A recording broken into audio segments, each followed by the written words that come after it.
Welcome to and thank you for attending Coyote Chat number 9 with our president, Dr. Sean Hancock. Dr. Hancock serves as Cerro Coso Community College's 8th president, where he serves to improve the life of every student he serves. He is a champion of higher education, empowering staff, faculty, and students for over 24 years. Dr. Hancock has previously held numerous leadership roles, both public and private institutions of higher education, including Vice Chancellor of Student and Institutional Success, Vice President of Instruction and Student Services, and Campus Director. A California Community College alumnus, Dr. Sean Hancock graduated with an Associates of Art in Business from College of the Sequoias. He holds a Bachelor of Arts in Management and Organizational Development from Fresno Pacific University and an MBA in Concentration in Finance in the TUI University, and a Doctorate in Educational Administration from University of the Pacific. Very educated. Dr.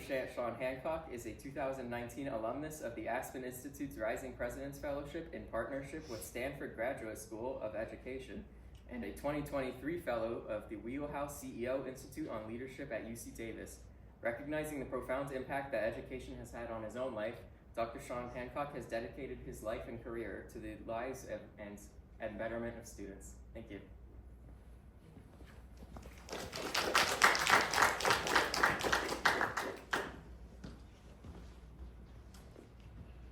All right, can everyone hear me okay? Yes, thumbs up in the back. Great. Ooh. Are we good? Okay. All right, since this was a chat, I thought I'd get a chair and sit down and have a chat with all of you. So you'll notice the graphic, the picture that I put up here. I really wanted to share my story. So how does someone end up becoming a college president? Oftentimes, or more often than not, someone isn't sitting there going, you know, when I grow up, I want to be the president of college. Usually it's a fireman, a doctor, a lawyer, a nurse, a welder, you name it. But rarely is college president on the list. So how does that happen? And what I really wanted to highlight about my story, that I think is particularly important for community college students to understand, is like, I didn't have a straight line. So the middle here, you see there's a straight line road there, but you see all those twists and turns around the side there? That's my story.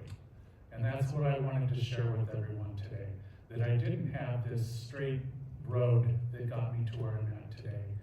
Lots of twists and turns, lots of stops and starts, and but yet here I am in a profession that I love, but I fell into it.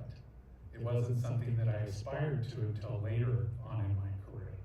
So I just wanted to share those various steps and how I got here and tell you a little bit more about me, be very personal with you about my story, and you know, it may resonate with a number of you as well, as you're on this journey, you know, that we call life, that lots of different things come at us along the way. We have this idea of what we want to do and when we want to do it, but that doesn't always happen the way we think it's going to. But the real, what I wanted is resilience. I want to share that and just keep moving forward, and whatever it is that where you're supposed to be, you'll get to. And so let me go ahead and then talk a little bit about who I am. All right. Nope.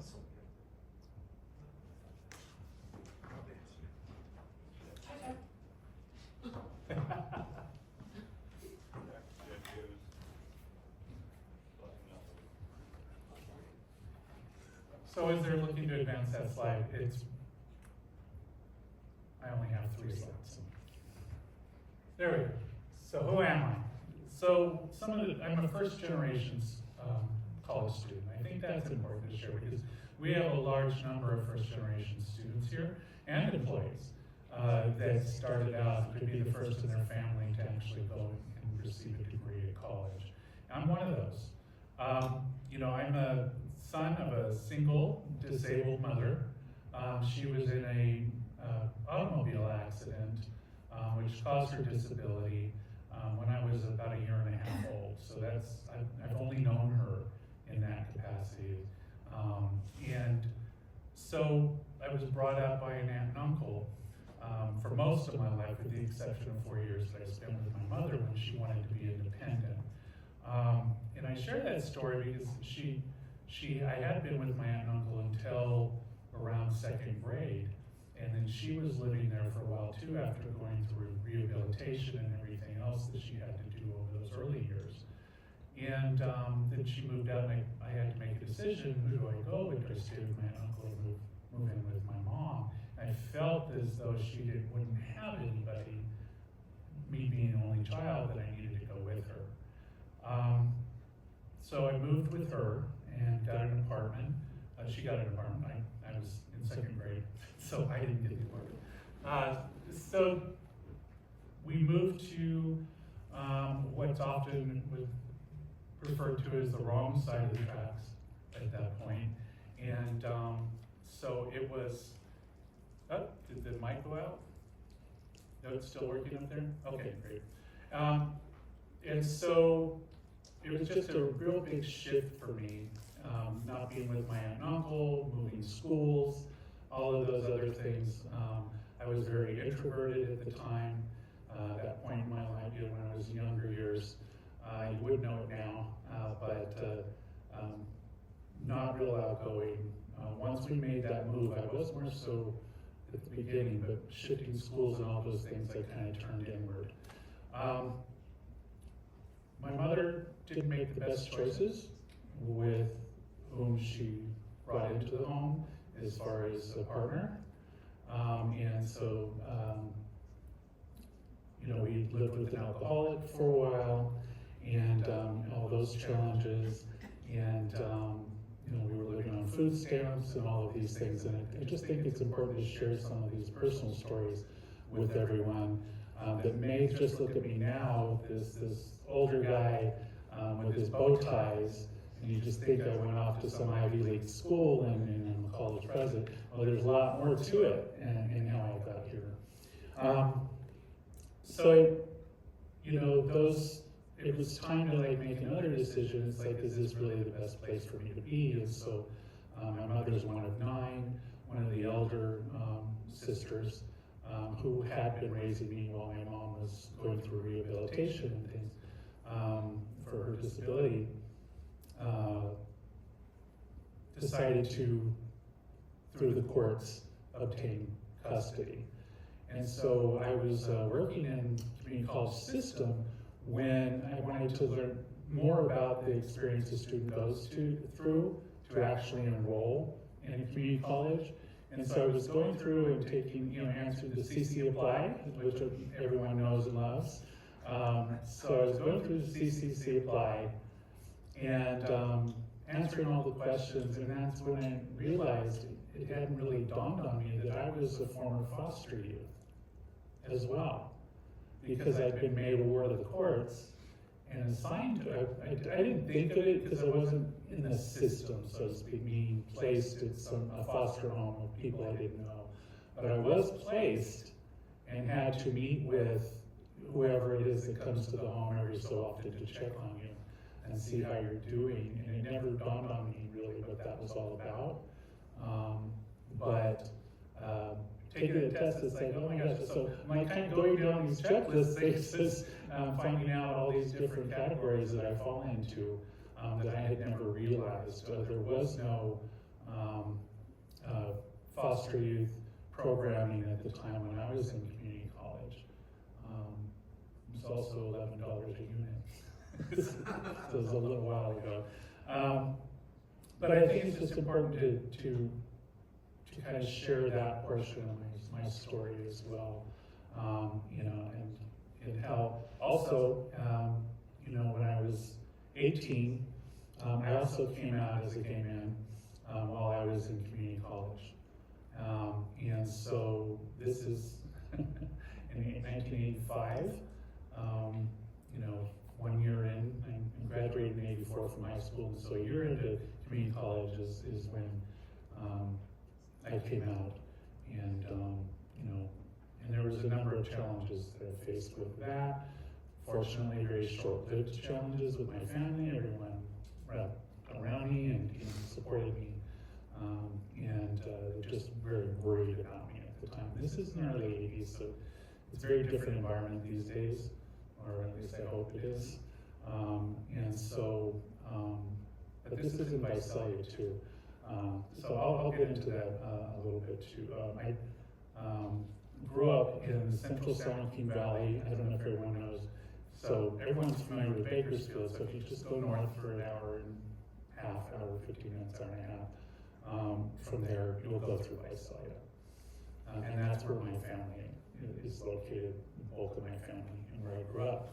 I did go to high school in Porterville, so I'm familiar with Porterville. You know, I had a sister college there, Porterville College, but then back to Visalia, and that's where I went to community college.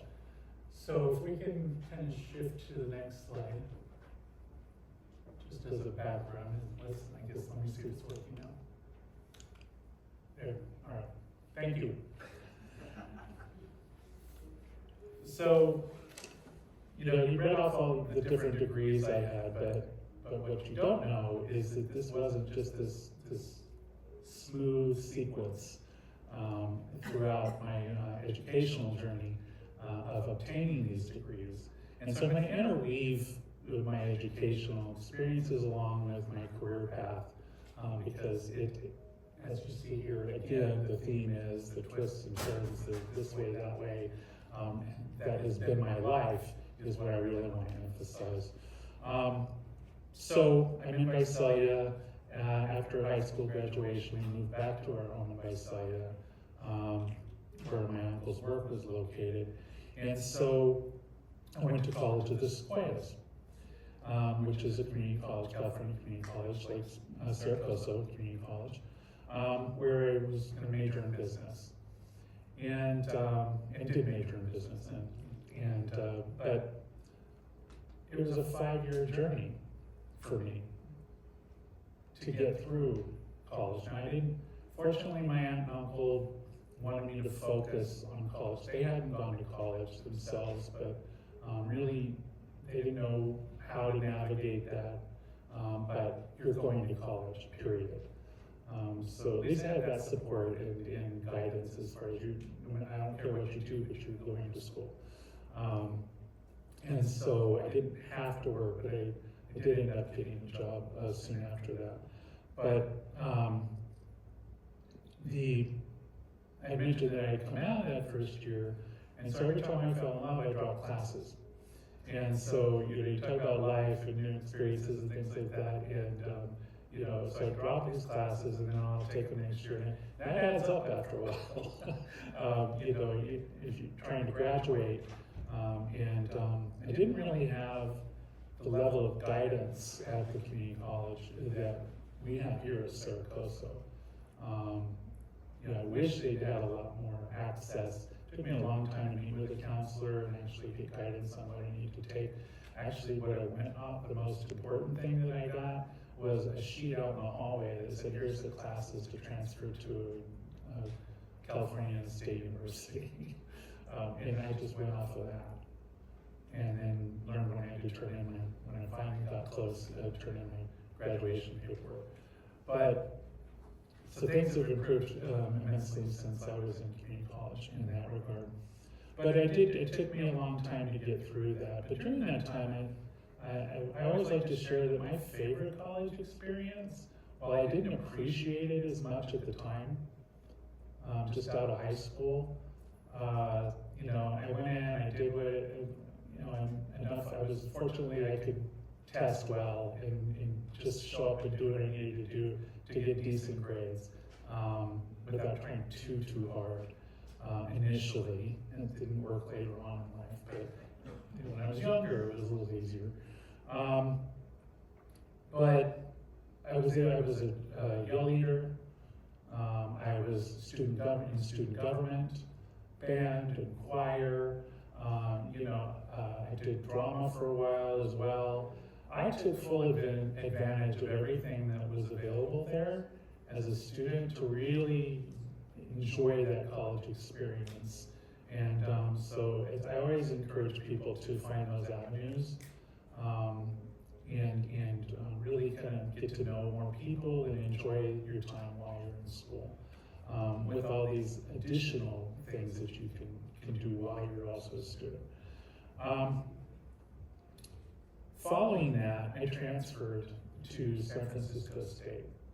So, small town, I'm a Valley boy, right, in Central Valley. Goes to San Francisco, and kid in a candy store is a big city life. There weren't the same prejudices that existed in the Central Valley.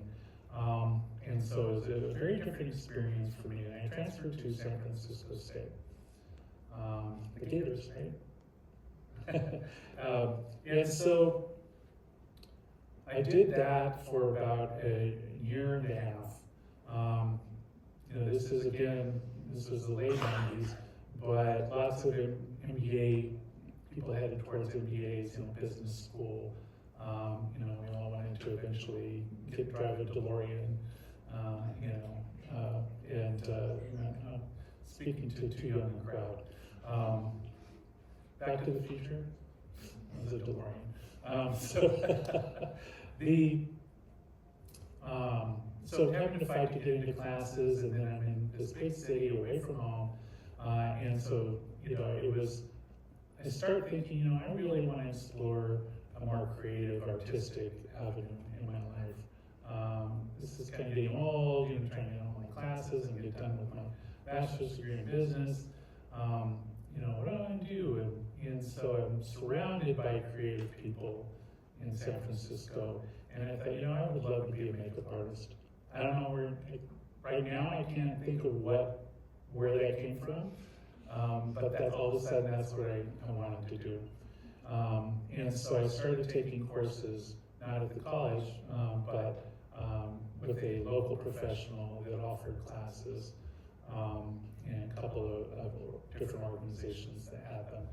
And even went to work for a short period of time with somebody who just basically did makeup for all the socialites in the city. And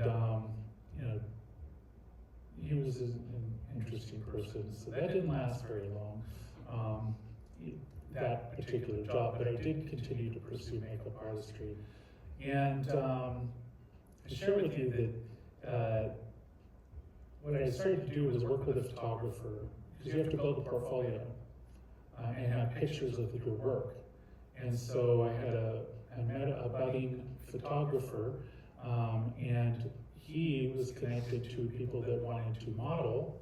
And so it was this kind of trade system here. It's like, okay, I'll do the makeup, and the models are there for me to do the makeup on, and then he would photograph them, and we all get pictures of this. And so the models get to build their portfolio, I get to build mine, and the photographer gets to build his. So we all helped each other in that regard. But I show up to do the makeup, and they want their hair done. I don't know what to do with your hair. I took makeup classes in how to apply makeup. And so I learned what I need to learn for the short term, but I'm like, I better go to cosmetology school if I'm really serious about this, and become a licensed cosmetologist and really understand hair. So I did do that. So as you can tell, at this point, I've stopped going to San Francisco State, and now I've enrolled into a cosmetology school. Because again, I want something much more artistic, more expressive, all these things. So that's what I was going to pursue. So I did that, and actually graduated from cosmetology school and got my license. I still maintain that license because I can get my products, at wholesale. I know you're thinking, hey, how much product do you need? But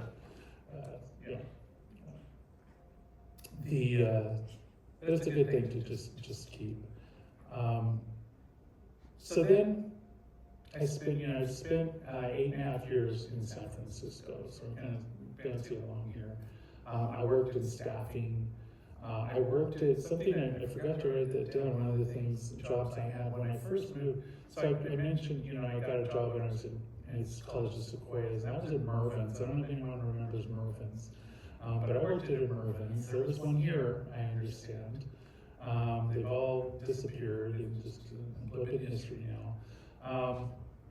But I transferred over there in that role. But then I got a job working it was called CS Marketing, but it was a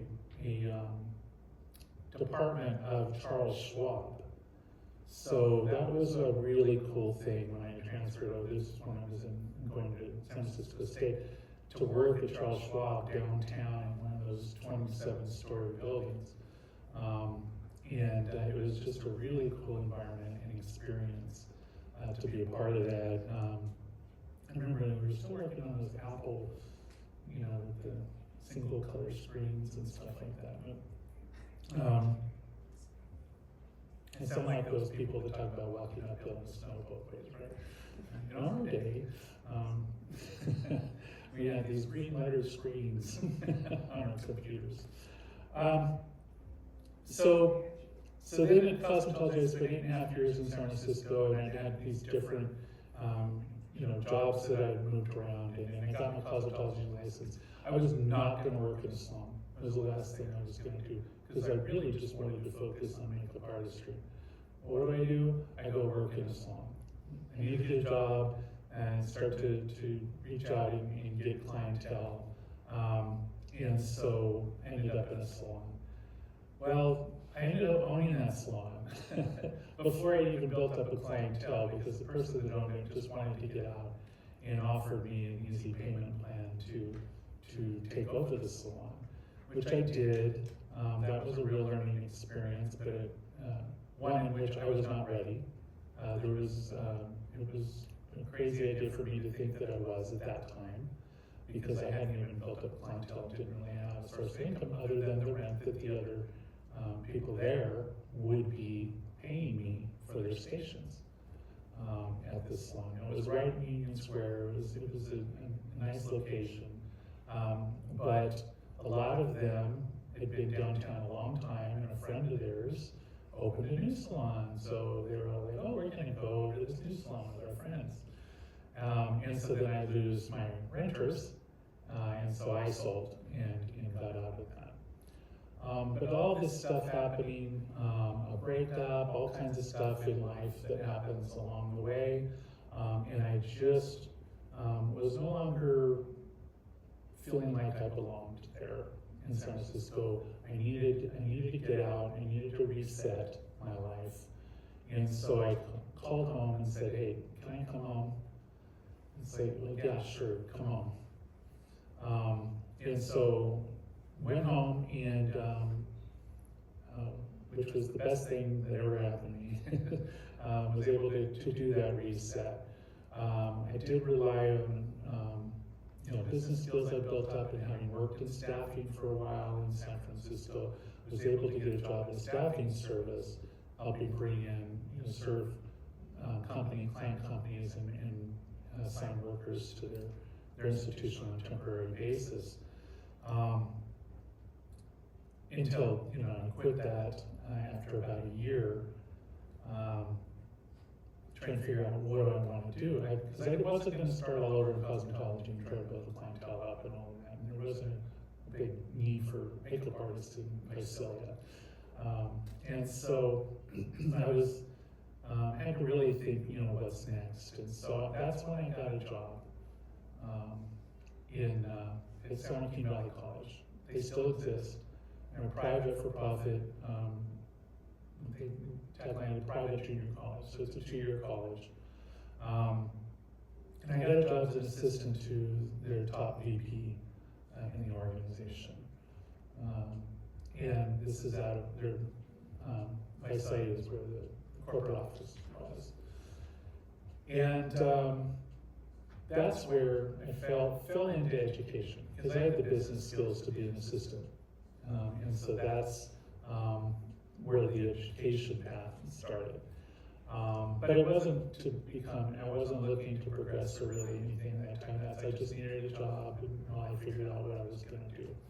And while I was there, I was like, what I really need to do is finish my business degree. I need to finish my baccalaureate degree. Time to get back on track and finish my college education. So that's when you were at Fresno Pacific University. They had a cohort out of Visalia, so you could attend the classes there in Visalia as a cohort model and go through and complete your bachelor's degree. Without having, we only had to go out of town to Fresno, for one module for that. But that was easy enough to do to drive. It was 45 minutes away. So we were able to do that on weekends. But outside of that, we meet at colleges, Sequoias, where I got my associate's degree. So classes were held there, and it was convenient at night for people that are working. So I ended up finishing my bachelor's degree in management and organizational development there. I got a certificate in human resources as well, something that I've always been interested in. And it aligned with a lot of the work that I was doing for the college at the time. And so I did my bachelor's degree, and then the person that I reported to, she was just under the owners as far as her position, VP of operations. She was like, "You're not really assisting me anymore. You're taking on a bunch of projects for me. I need an assistant. I need you to do these projects, let's hire someone to do what you were originally doing, and then we'll promote you." And so I became project director and was put in charge of overseeing projects and having in relation to different departments and dependencies and all these kind of things, and even helps train everyone on a platform to track all of that work. So all the different projects going on throughout the organization, I was helping manage and track how those were progressing. And it was around that time that I was told, we're looking to open a campus in Modesto. You've been with us now a few years. You've shown, you continue to advance, and the owners said, "We'd like you to move to Modesto and open up a campus." So one piece of it, so while I'm working and got my baccalaureate degree, so then what's next, right? Another little interest of mine was law. So while I was working there in those positions and finished my bachelor's degree, I applied and went to San Joaquin College of Law, which was in Clovis, near Fresno. And so I enrolled in the law school, and I was in that first year, just getting around near completion of that first year, when I was approached about opening a campus and being a campus director, overseeing a campus for San Joaquin Valley College. And so I had to make a big decision there. It's like, okay, well, law was interesting. I'm in my first year. What do I want to do? Do I want to take this whole new trajectory, or I'm actually moving forward in education? Maybe that's something I need to stick with, or at least continue with for now, and stick with more of the business side route. And law school was tough. That was something else. You're used to, I used to be, when I got my bachelor's degree, when I went back, right, later and got that bachelor's degree when I moved home to Visalia, I was used to getting all straight A's at that point, because I'm older now, right, and I'm a tiny bit wiser, and was really focused, one of those front row student people, and one of those returning people that a lot of the younger folks, I used to make fun of them, like, oh my gosh, they're gonna ask too many questions, and keep us in class all this time. But I I decided, you know what, rather than starting down a whole different path with law, it's interesting, I enjoyed it, but I'm gonna stay in the education side. I really like the business route side. And so I finished up and took the finals for my first year of law, and I actually passed the first year. Only third, 33% of the people that started actually make it to year 2. And I was actually the cutoff. Everyone below me didn't make it. And so it wasn't a space issue, so I didn't hold anyone back from getting that spot. It was all by scores and grades. But it was tough, and but I made that decision to stick with education, so I moved to Modesto to open a campus. And it was there, as I'm like running this campus, they decided, you know what, I should get an MBA. If I'm going to be overseeing a campus, I need to have a master's degree. Now, it wasn't required like it is in the public sector to have a master's degree to serve in that role, but I knew that I needed to get that. And it would be beneficial for whatever next steps I could, go to work for. I lived in San Francisco at that time. I had this dream, it's like I could move back and go work for Google or any of those big companies, right? Be a project manager, or once I had my MBA, there'd be all these openings that I could explore because they have these huge compounds in the Bay Area where basically almost live there at work. There's everything you could want. So I kind of had that in the back of my mind that I could return to the city, and be a success there. So I go and I get my MBA. And something that I want to add for everyone, if I were telling somebody now, so what I did is I got a concentration in finance because it was my weakest area. And so my thought process was, hey, that's an area where I could really use additional education and understanding is in finance. If I were talking to someone now, I'd say, go with your strength, go with what's natural to you. You don't have to challenge yourself in that way. When you get into a position, hire people that are strong in that area. And focus on your strengths and what you bring to the table. So that would probably be how I would guide people now, is to that teamwork approach where you find the people that make up, well-rounded knowledge between the group.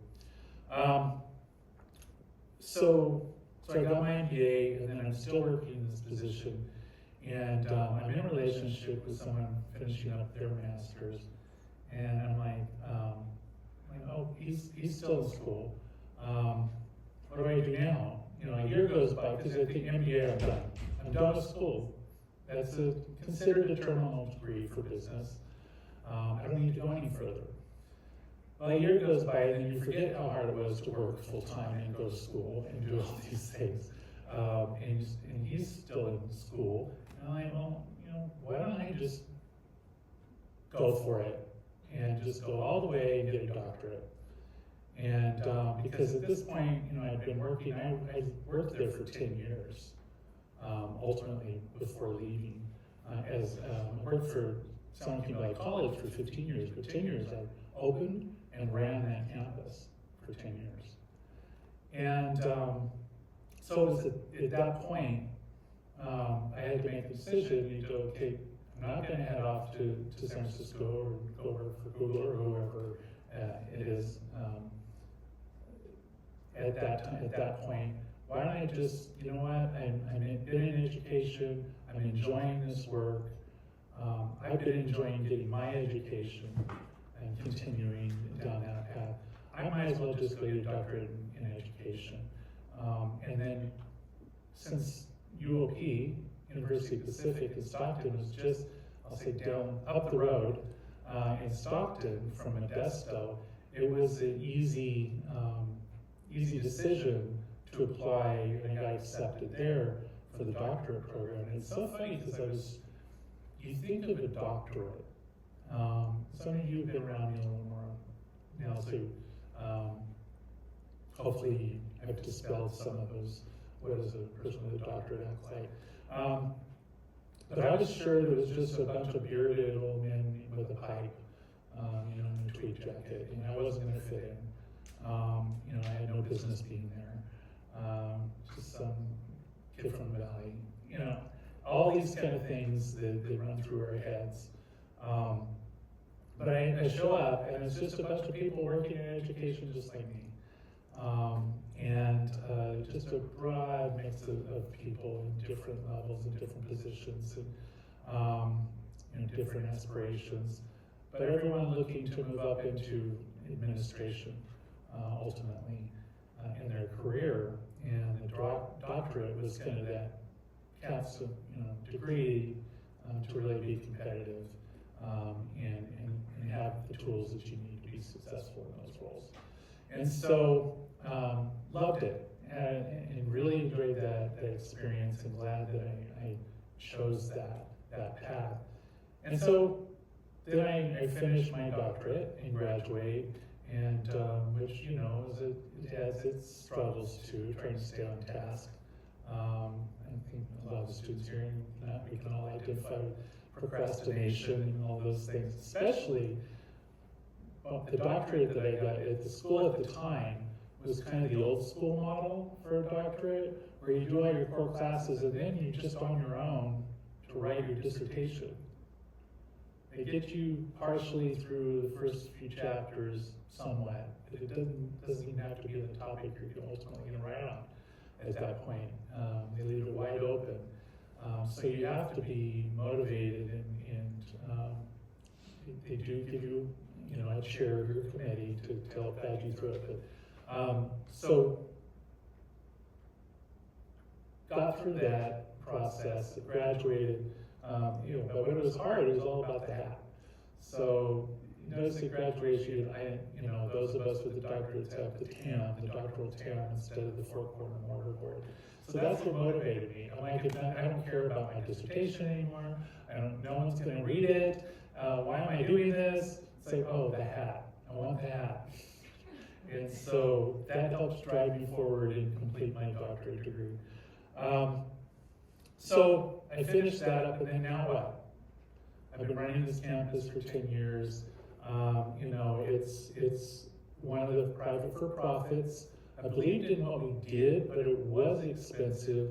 Students take on a lot of debt to go through that college for entry-level jobs. So a lot of them are entry-level. Some are higher paying, and they do a good job with some of those. I run into people here that went to San Joaquin Valley College for dental hygiene and things like that, and are doing well. But I thought, I could take what I've been learning here and enter the public sector. It was time to move on. I wanted to, they were expanding, they were getting a little more corporate than they had been when I was there. And my next step would either go to the corporate office, and I could have. The owners liked me, obviously. I'd been there 15 years and continuously promoted. But I thought, I want to be part of something bigger. I want to enter the community colleges and take what I learned and hopefully help make a difference there. Because ultimately, education has, I don't think it's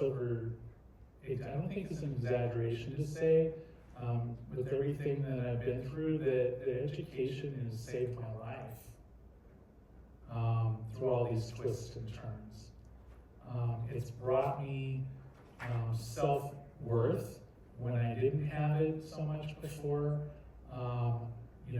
I can do this, and it builds.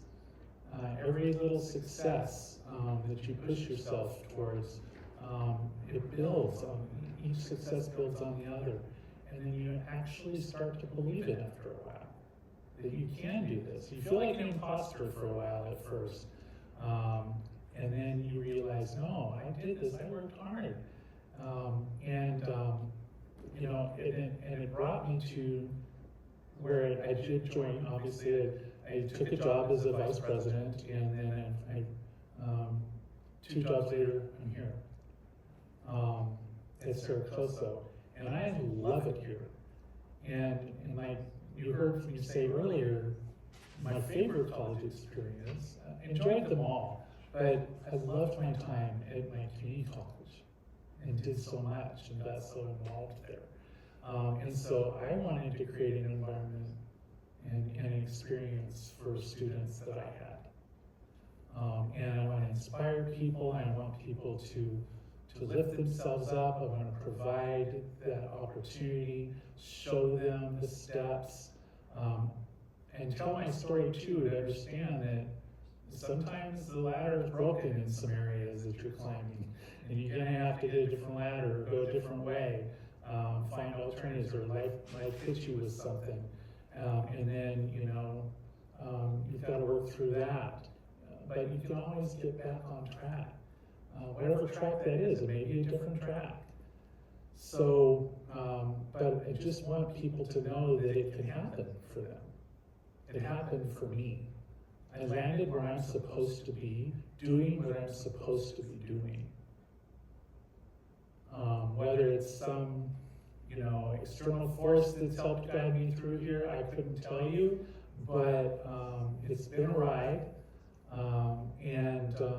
But ultimately, I feel fulfilled now, and that I can give back and demonstrate to others that they have the same opportunities, and show them the way. So that's really the point of me wanting to share my story. Again, I've gone all over the place, and I experienced all kinds of things that life can throw at us, and yet here I am. So stick with it. For those students that are here, you can do it no matter what. And there's people here that have done it and want to help you. So never be afraid to reach out and ask for that help. Sometimes just listening or just hearing their story. And then we've got a number of staff here too. Never underestimate the power of your story that you can share with others as well. So I think with that, I'll kind of open it up to questions. I wasn't even paying attention to the time. Are we doing okay? If anyone has any questions or comments, let's just share something.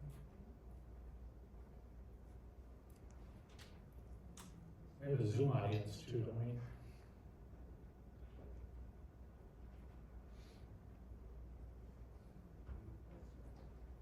I have a question. When you started in the community college, what was your emphasis, or did you just do general ed?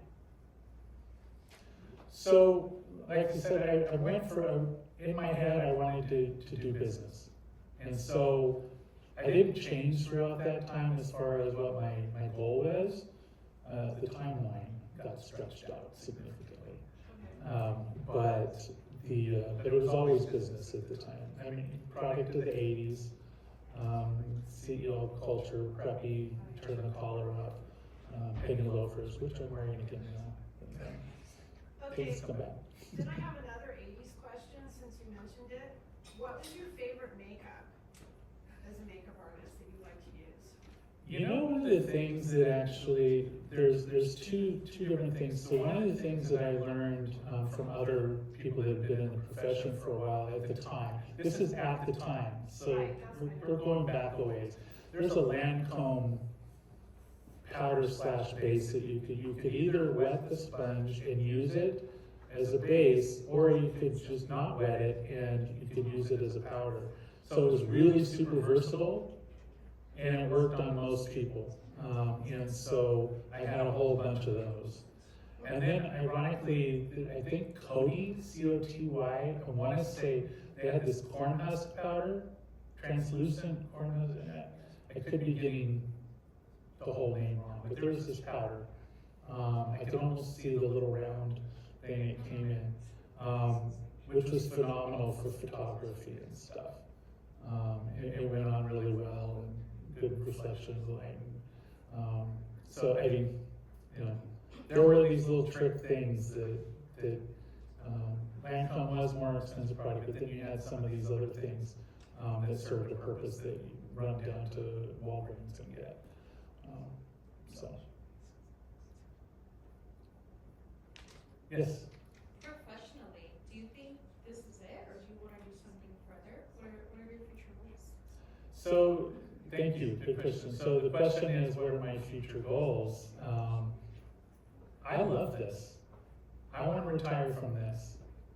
The next step, usually for a college president in a multi-college district, meaning that I report to a chancellor, and there's multiple colleges. We've got Cordova College and Bakersfield College as part of the 3-college system for our district.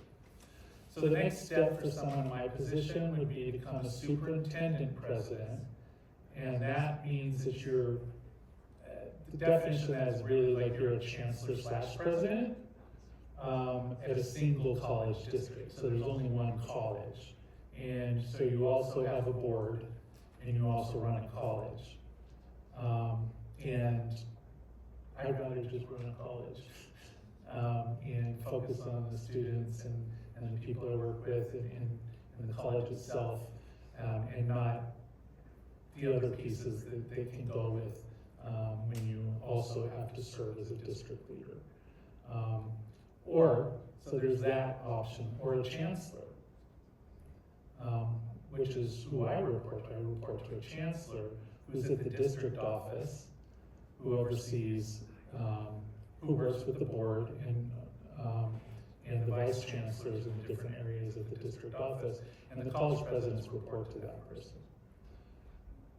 And again, I don't want to be removed from the college because I'm passionate about being here, working with all of you. It's what I love. That's what fills my cup. And where I think I can do the most good, hopefully. So I have no aspirations to go beyond what I'm doing now. I think I've reached where I want to be, and I just want to do it as long as I can.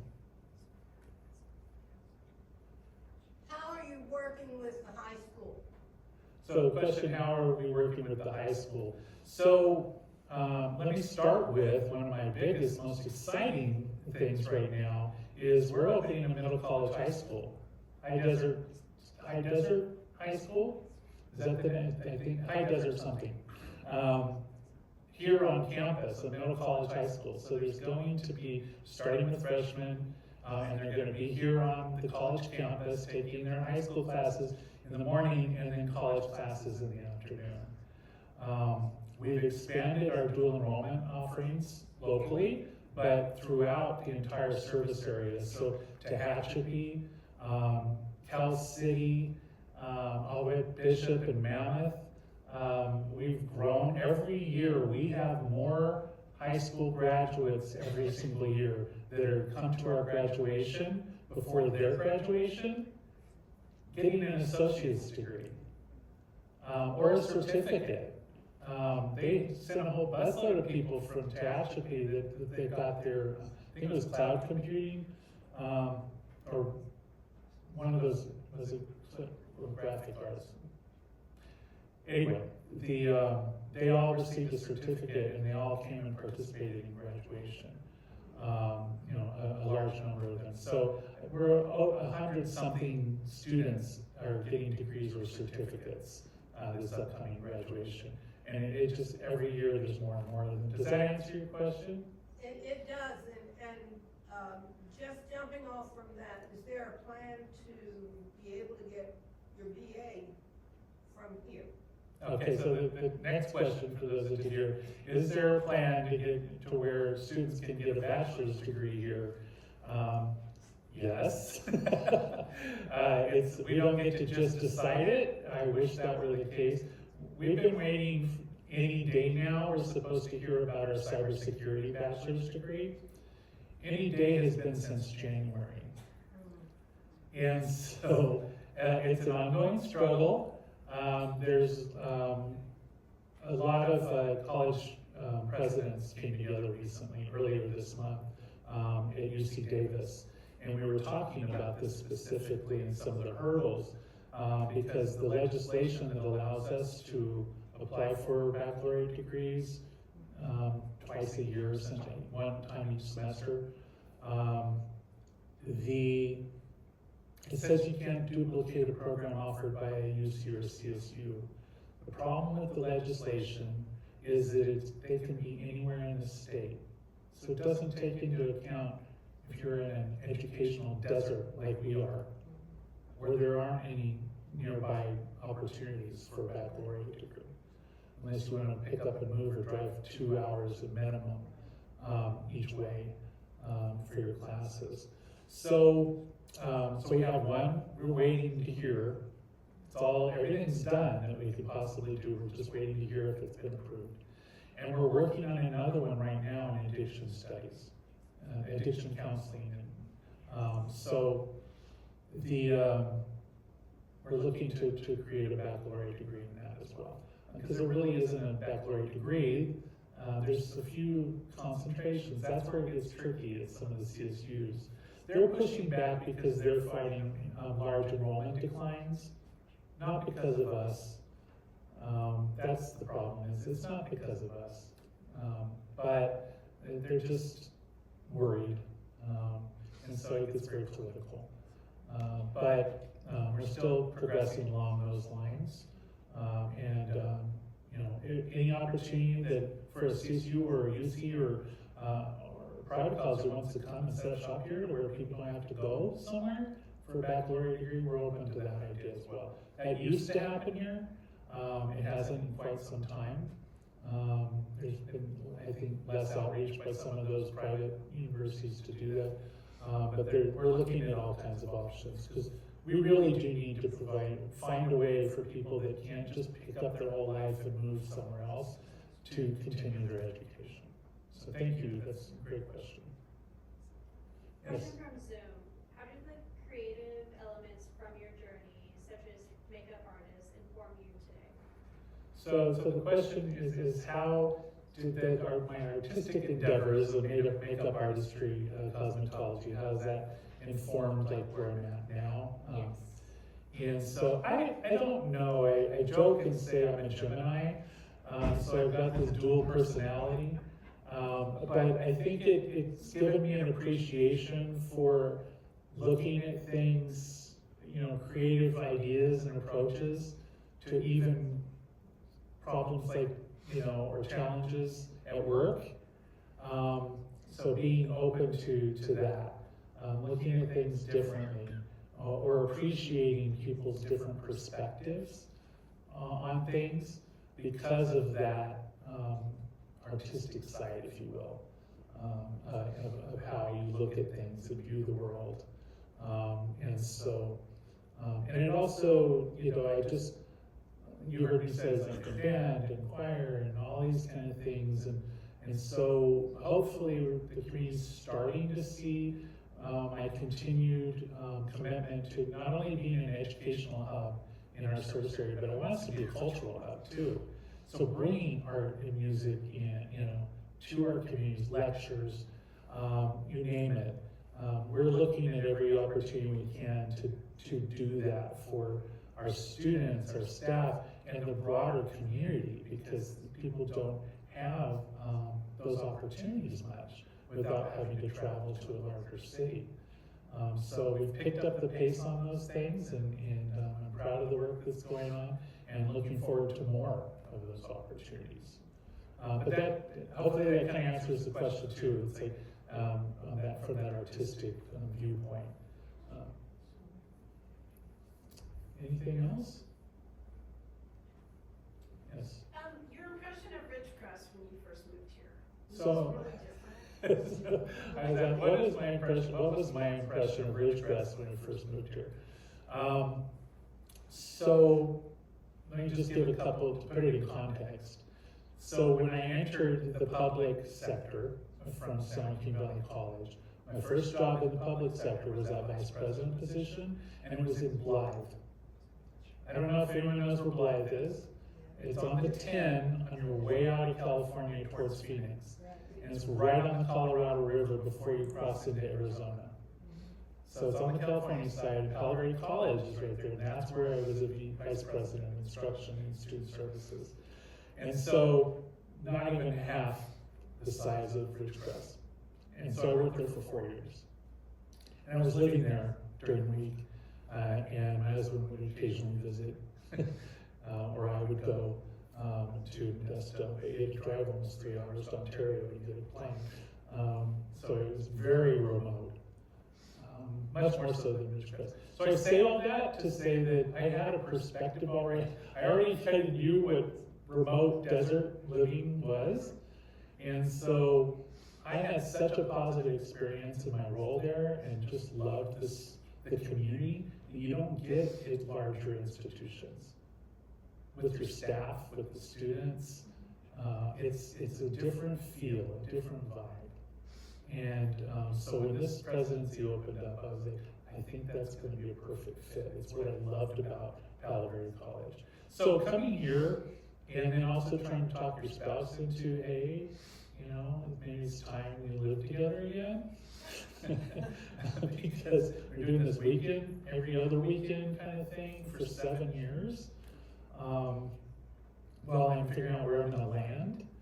And so having had life as an experience, this looked like a big bustling city compared to life. And so it was an easier conversation to have. But yeah, everyone was like, you know what it's like in summer, it's going to be hot, you know, and we're small, and it's 2 hours everywhere, and all these kind of things. It's like, look, been there, done that. And so I love it here. We're both, my husband's very involved in the community, as am I, obviously in my role. But this is a special place. Now I know a lot of young people are like, I can't wait to get out here. I've been there too. Couldn't wait to get out of Visalia. I have new appreciation for Visalia now. But that comes with age. So there's nothing wrong with wanting to go and experience a different world in a large, city. So, go live that. If you're ready for that, do it. But there is something very special about Ridgecrest that I think people need to recognize. People really come together and support one another here. It's truly special. So happy to be here, not looking to leave. Anything else? Anything else from Zoom? Okay. All right, well, thank you all. I really appreciate you staying and listening. And hope you learned something from it. So, thank you. Thank you, Dr. Hancock, for taking time out of your day to talk to us. Sure. We really appreciate you. Happy. Y'all, that was Coyote Chat 9. Thank you guys so much for coming. My name is Tyson Huffman. I'm the Student Government Advisor here. If you're interested in getting involved with student government, please connect with me. You can do that through a variety of mediums, starting with our link tree over at the left side, bottom corner there. If you're interested in getting involved in any student clubs, all the links to the club prontos are also there. Any events that student government will be doing, also in the link tree. So it's kind of a one-stop shop for everything we have. Up in the very, very top right, you'll see a QR code for today's event. Let us know what you enjoyed, who you want to hear from next. If you didn't like the food and you want to suggest something else, do that there as well. Anything and everything, let us know what you want to see. This, after all, is a student government event, and students drive all of that. So let us know what you're interested in, what you want to hear next, and we'll move forward from there. Thank you. Appreciate it. Enjoy the rest of your week, guys.